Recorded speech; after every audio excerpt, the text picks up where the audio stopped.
할렐루야. 이 방송을 함께 해주시는 여러분 모두를 예수님 이름으로 축복하고 사랑합니다. 매일매일 날씨가 너무 덥지요. 건강에 유의하시길 바랍니다. 오늘 저는 여러분과 함께 은혜 나눌 말씀으로 신부라는 제목의 말씀을 전하려고 합니다. 요한계시록 19장 7절 이하를 읽어가다 보면 요한이 성령의 인도함을 받아서 환상을 보는 장면이 나옵니다.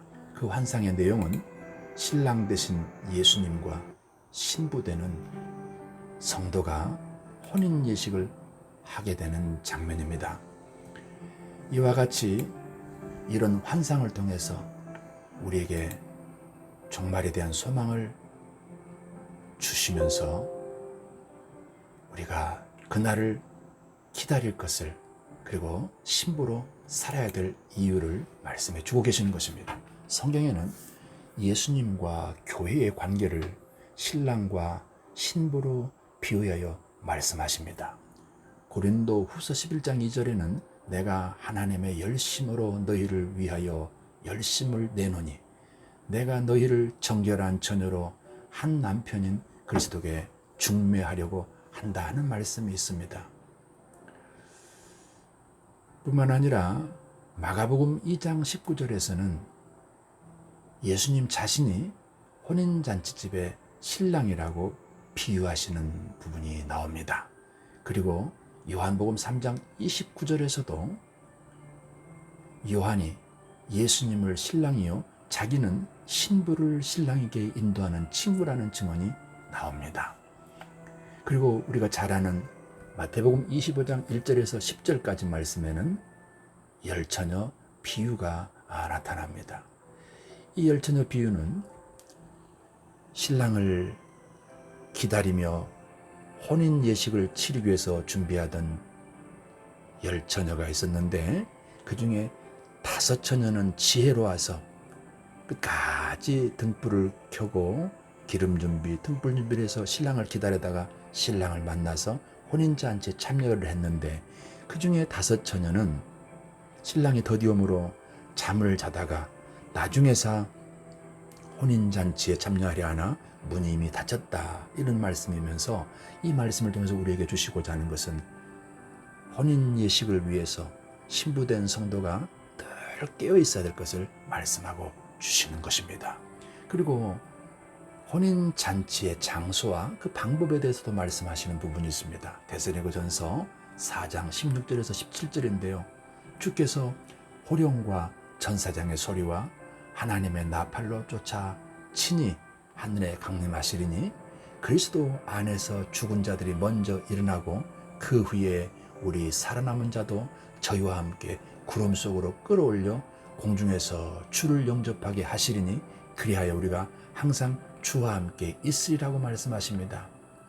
오늘을 사는 우리는 세상의 마지막에 주님의 재림이 얼마나 가까이 왔는지를 눈으로 목도하고 있습니다. 이렇게 주님의 재림이 성큼 다가온 이때에 신랑 되신 주님을 맞이하기 위해서 신부된 우리의 모습 살펴보고 다시 한번 점검하고 그 신랑 맞을 준비하는 그런 지혜로운 자세가 필요해서 오늘 저는 이렇게 말씀을 전하려고 합니다.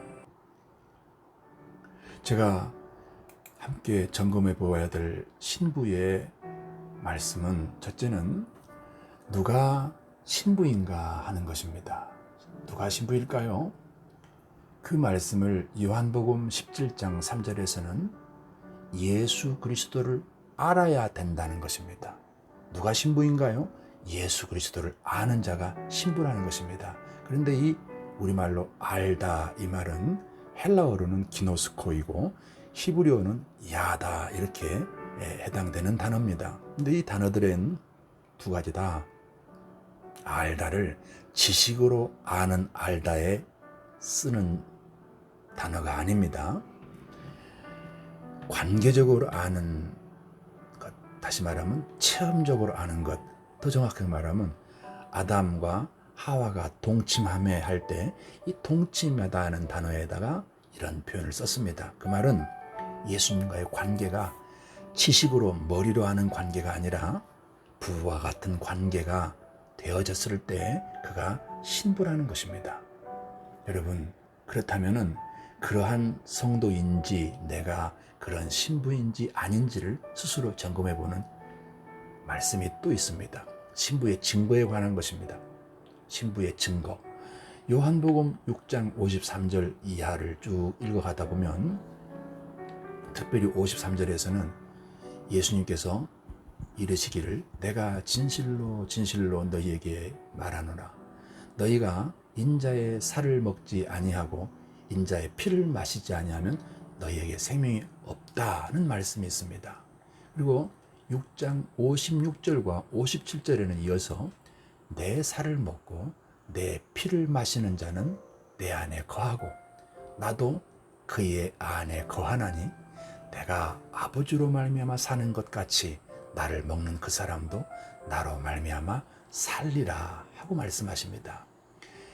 이런 말씀에 대해서 신학자 핸드릭스는 내 살을 먹고 내 피를 마시는이라는 어구는 직접적인 독점과 교제 행위를 의미한다 이렇게 해석을 했습니다.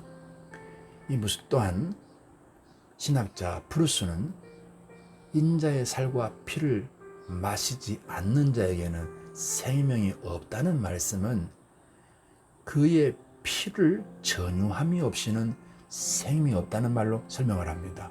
이 전유라는 말은 혼자 독차지하여 가지다라는 뜻의 동사입니다. 그러니까 우리가 예수님을 내 신랑으로 모시는 신부된 성도의 자세라는 것은 예수님이 신랑일 때는 독점하고 전유한다는 것입니다. 예수님만 사랑하는, 예수님만 내 신랑 삼는 삶의 증거가 있다는 것입니다. 이런 사람들이라야 신부라는 것이죠. 또 하나, 이러한 자세로 예수님을 신랑 삼고 사는 사람들은 인맞은 사람들이라는 것입니다. 요한계시록 9장 4절에서는 오직 이마에 하나님의 인맞지 아니한 사람들만 해야라 하는 부분이 있습니다. 이마에 하나님의 인을 맞는다는 말을 좀 해석을 해보겠습니다. 여기 우선 인이 뭘까요? 인은 우리말로 말하면 인감도장입니다. 국가는 국세라는 인감이 있습니다. 국세가 찍힌 것은 국가적인 권위가 있는 것이죠. 내 개인에게도 인감이 있습니다. 이 인감은 나를 증명하는 것입니다. 그처럼 우리 이마에 하나님의 인이 있다는 것은 하나님께서 우리 이마에 그 이름이 있다는 것입니다. 요한계시록 22장 3절 이하에는 그의 이름도 저희 이마에 있으리라고 하십니다. 이게 인의 내용입니다. 그렇다면 인이라는 것이 어떻게 우리에게 인쳐진다는 것입니까? 우선 이마가 뭔지부터 알아야 됩니다. 신부들에게 쳐지는 인은 이마에 인 맞는다 그랬는데 여기 이마라는 단어는 헬라어로는 메토폰이라고 합니다. 메토폰. 이 뜻은 우리가 가지고 있는 신체적인 이마라기보다는 우리 머리의 중심, 즉 뇌를 뜻하는 단어입니다. 그 뇌에 의해서 인식한 사실을 행동하게 하는 것이 뇌의 역할입니다. 그러므로 예수님을 알고 있고 그 예수님을 신랑 삼았다는 이런 지적인 동의는 우리로 하여금 예수님으로 살게 한다는 것입니다. 예수님으로 삶을 살아간다는 것입니다. 그렇습니다. 부부는 지식이 아니고 삶인 것입니다. 부부로 살아간다는 것, 이것이 우리 삶에서 오늘 실천되지 않으면 사실은 우리는 예수님을 지식적으로 아는 상황에 지나지 않습니다. 그 신부가 살아야 되는 예수님을 삶으로 재현해야 되는 방향에 대해서 마태복음 28장 18절에 20절 말씀은 땅끝까지 가서 예수님이 오셔서 죽으시고 부활하여 이루어놓은 이 구원의 비밀을 전해주라는 것입니다.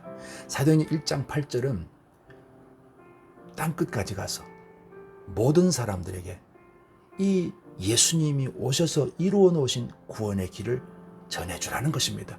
이것이 신부된 우리가 우리 삶으로 예수님을 재현해야 되는 방향인 것입니다. 바로 이런 삶을 살아가는 사람들을 기록한 책이 사도행전입니다. 사도행전에는 그런 삶을 살았던 사도들의 행적이 기록된 책입니다. 그 중에 사도행전 5장 27절 이하를 읽어가다 보면 베드로와 그 시대 사도들이 예수님을 증거한다는 이유로 유대인들에게 체포당했습니다. 그리고 공회 앞에 세워졌습니다. 신문을 받습니다. 그리고 다시는 예수님 이름을 전하지 말라는 그런 명령과 함께 풀어줄 때 그냥 풀어주는 것이 아니라 석방을 시키기 전에 그들을 채찍으로 때렸습니다. 여기서 채찍으로 때렸다는 것은 조그만 잣대 가지고 손바닥을 때렸다는 의미가 아닙니다. 다시는 그 행동을 하지 못하도록 이들이 때렸을 때 가만 때렸겠습니까? 기다란 칼고리가 다친 그런 채찍으로, 죄인들을 때리는 그 채찍으로 사정없이 몇 대인지는 기록되지 않습니다만 사정없이 때렸습니다. 그 채찍에 맞아서 얼굴이 찢어졌을 것이고 머리가 터졌을 수도 있습니다. 팔이 찢어질 수도 있습니다. 덩어리가 찢어져서 피가 흐를 수도 있습니다. 그렇게 그들을 채찍으로 친 후에 석방해 줬습니다. 밖에 나온 그들이 서로를 쳐다보면서 보니까 서로가 피투성입니다. 그래서 위로합니다. 위로하면서 이들이 뭐라 그런 줄 아세요? 42절에서는 예수님 때문에 능욕받는 것을 기쁨으로 여기더라는 것입니다. 이것이 신부인 것입니다. 이것이 신부의 참모습인 것입니다. 여러분, 예수님 믿는 길은 비단길이 아닙니다. 꽃길이 아닙니다. 예수님을 이 땅에 증거한다는 것은, 예수의 신부로 살아간다는 것은 우리에게는 인간적으로는 고난의 길입니다. 핍박의 길입니다. 그리고 어떨 때는 이유 없이 손해볼 수 있습니다. 고통스러운 현실 속에 우리가 내어몰릴 수 있습니다. 그럴 때 여러분의 반응은 무엇입니까? 억울합니까? 아니면 불평합니까? 아니면 여러분 예수 믿는 것 때문에 후회하고 있습니까? 그런 건 아닌 것입니다. 여러분의 삶 속에서 예수가 증명되어지고 증거된 내 행동 속에서 나타나는 것입니다. 여러분 자신에게 물어보시기 바랍니다. 여러분은 예수님 때문에 무슨 손해를 보고 계십니까? 손해볼 수 있어야 됩니다. 그럴 때 여러분은 어떻게 반응하십니까? 이게 바로 신부의 증거가 되는 것입니다. 날씨와 싸워가며 이번 한 주도 힘을 다해 예수의 신부로의 삶을 살아가시길 바랍니다. 이번 한 주도 여러분 승리하시기를 축복합니다. 감사합니다.